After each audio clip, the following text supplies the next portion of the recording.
Hello, ఈరోజు మనం చూడబోయే శివాలయం రంపచోడవరం నుండి 20 కిలోమీటర్ల లోపలికి వెళ్తే మద్దివీడు అనే గ్రామంలో ఉంటుంది. స్వయంభూ శ్రీ భ్రమరాంబ చంద్రమౌళీశ్వర ఆలయం. ఈ శివలింగం బ్రహ్మసూత్రం కలిగిన శివలింగం. ఇక్కడికి వచ్చే మార్గం ఎంతో ప్రమాదంగాను మరియు అడ్వెంచర్గాను ఉంటుంది. ఇక్కడ స్థానికులు చెప్పే సమాచారం ప్రకారం ఇంతకుముందు ఈ టెంపుల్ ఒక పాకలో ఉండేదని, 1 సంవత్సరం క్రితమే ఈ టెంపుల్ నిర్మించారని ఇక్కడ స్థానిక ప్రజలు చెప్పడం జరిగింది. ఇక్కడ ఉండే గిరిజన ప్రాంత ప్రజల సమాచారం ప్రకారం ఈ ఆలయంలో ఎటువంటి అర్చకులు పూజారులు ఉండరని చెప్పడం జరిగింది. ఈ ఆలయం నిర్మించడానికి కూడా తుని నుండి వచ్చే కొంతమంది శివభక్తులు విరాళాల ద్వారా ఈ ఆలయాన్ని నిర్మించారని చెప్తున్నారు. ఇక్కడ ఉండే గిరిజన ప్రాంత ప్రజల సంప్రదాయాల ప్రకారం కొన్ని ఉత్సవాలు అయితే ఇక్కడ జరుగుతాయంట. చుట్టూ కొండలతో మధ్యలో ఉండే ఈ గ్రామాన్ని మద్దవీడు అంటారు. బహుశా ఈ గ్రామానికి పేరు కూడా అందువల్లే వచ్చిందేమో. చుట్టువైపులా ఎటు చూసినా పచ్చని ప్రకృతితో అన్ని వైపులా మనకు కొండలే కనిపిస్తాయి. ఇక్కడ ఉండే గిరిజన ప్రాంత ప్రజలు ఇంకా వస్తు మార్పిడి పద్ధతిలోనే జీవిస్తున్నారు. ఆంధ్రప్రదేశ్లో ఉండే ఎన్నో పురాతనమైన ఆలయాల్లో ఇది ఒక్కటి. రంపచోడవరం అనగానే మనకు గుర్తొచ్చేది దట్టమైన అడవులు, జలపాతాలు.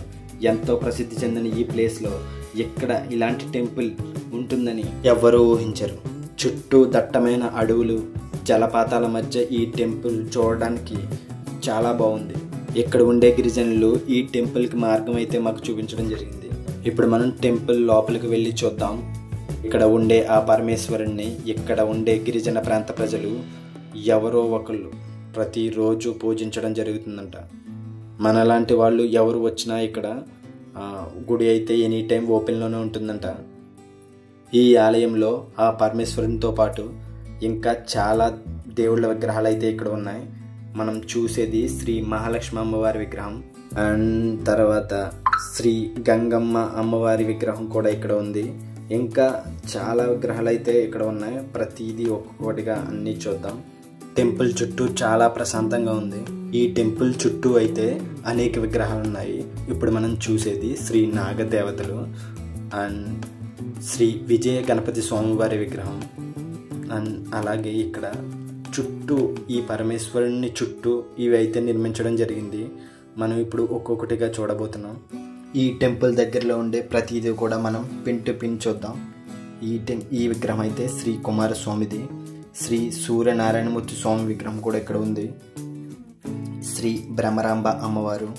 ఇప్పుడు మనం చూసే ప్రతిదీ కూడా శ్రీ అభయాంజనేయ వెంకటేశ్వర స్వామి.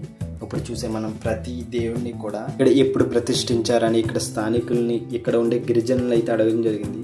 వాళ్ళు ఎవరో కూడా మాకు తెలీదు అని చెప్పడం జరిగింది. ఈ టెంపుల్ దగ్గరికి మేము వచ్చినప్పుడు అయితే 2 or 3 అయింది. ఇక్కడికి రావడానికి కూడా రోడ్డు మార్గం అంత సరిగ్గా లేదు. ఎక్కువగా వర్షం పడితే ఇక్కడికి రావడానికి అసలు కుదరదని ఇక్కడ గిరిజనులు చెప్తున్నారు. వారైతే కాలినడకతో వచ్చేవారైతే రావచ్చు. చుట్టూ నేచర్తో ఈ టెంపుల్ అయితే చాలా ప్రశాంతంగా ఉంది. మనలాంటి వాళ్ళు ఎంతమంది ఈ టెంపుల్కి వచ్చినా ఇక్కడ పొల్యూట్ చేయకుండా ఉంటే చాలు. ఈ ప్రాంతంలో గిరిజనులు ఎక్కువ శాతంలో ఇక్కడ ఉన్నారు.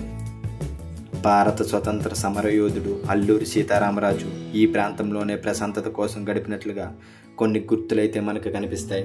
ఇటువంటి ప్లేస్కు వచ్చినప్పుడు ఖచ్చితంగా త్వరగా అయితే వెళ్ళాలనిపించదు. మేము ఇక్కడికి వచ్చినప్పుడు ఫుల్ ఎండ్ అయితే ఉంది. మేము ఇక్కడ ఉన్న కొద్ది టైంలోనే ఇక్కడ వాతావరణం అయితే మారిపోయింది. చీకటి పడేలోపే ఇక్కడ త్వరగా అయితే వెళ్ళిపోవాలి. ఈ ఆలయం ఇది వరకు ఒక చిన్న గుడిసెలో ఉండేదంట. ఇక్కడ కొంతమంది దాతలు ఇక్కడ విరాళాల ద్వారా ఈ టెంపుల్ని 1 year క్రితమే కట్టినట్టు ఇక్కడ ప్రాంత ప్రజలు చెప్పారు.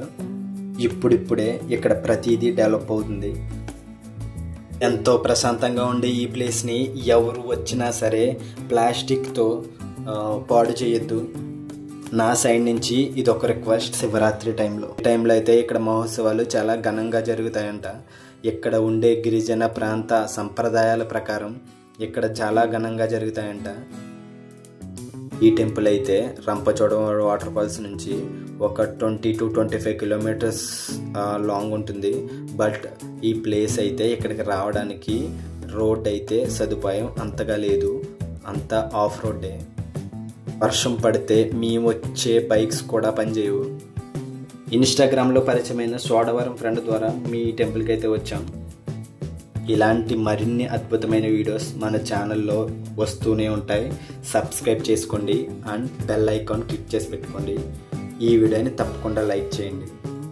తప్పకుండా ఈ వీడియో ఎలా ఉందో కామెంట్ చేయండి. మేము వచ్చిన బైక్స్ అయితే ఇవే ఎక్స్పల్స్. వచ్చినప్పుడైతే చాలా భయం వేసింది, బట్ వచ్చే దారిలో ఎక్కడ వర్షం వచ్చేస్తుందో అని. వర్షం వస్తే ఇక్కడికి రావడానికి అస్సలు కుదరదు, బట్ లైట్గా వస్తే పర్లేదు. ఎక్కువగా వస్తే ఇక్కడ మేము వచ్చే దారిలో ఉండే జలపాతాలు అయితే ఎక్కువగా రావడం జరుగుతుంది, బట్ రోడ్ అయితే బ్లాక్ అయిపోతుంది. ఇక్కడికి వచ్చే మార్గం అయితే చాలా వాగులను అయితే దాటుకు రావాల్సి ఉంటుంది. టెంపుల్ అయితే చాలా బాగుంది. వర్షం పడితే ఖచ్చితంగా మిస్ అయిపోదాం. మేము వచ్చే దారిలో అయితే కొంతమంది ఇక్కడ గిరిజనుల పిల్లలు కనిపించారు. వీళ్ళతో కాసేపు టైం స్పెండ్ చేసాం.